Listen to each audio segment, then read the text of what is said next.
রাধে রাধে।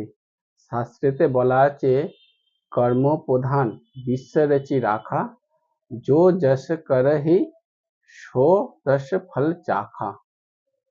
অর্থাৎ এই জগতে কর্মই হচ্ছে সর্বশ্রেষ্ঠ, সেজন্য কর্ম প্রধান।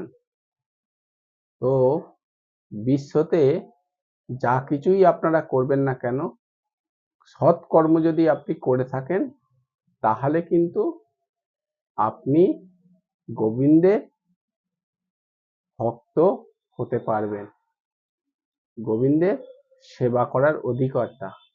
আর যদি আপনি কর্ম যদি খারাপ করেন আর হরে রাম রাম রাম হরে হরে যদি করেন, তাহলে কিন্তু আপনার সেই রকম হবে যেরকম মস্ত হাতি স্নান আদি করার পরে আবার বালুতে দিয়ে গায়ে মেখে নেয়, তাহলে সেই স্নানটা পরিপূর্ণ হলো না।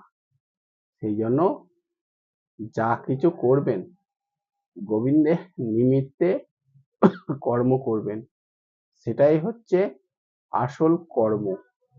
বাকি কর্ম সব আমাদের গোবিন্দের কর্ম না হলে সেই কর্মটা আমাদের মায়া ধীনের মধ্যে সেই কর্মটা পড়ে থাকে।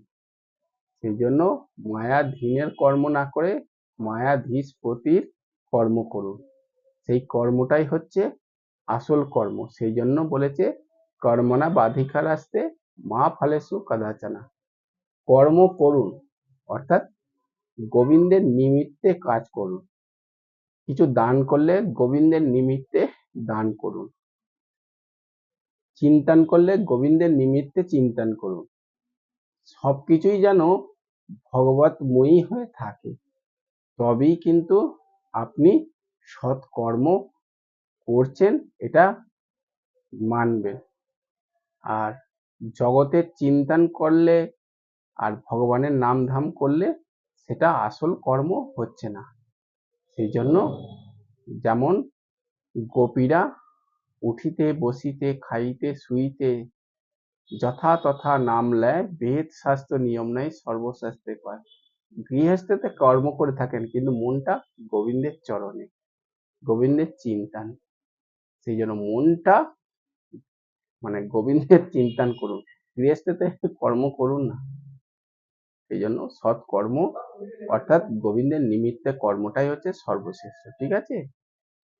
রাধে রাধে।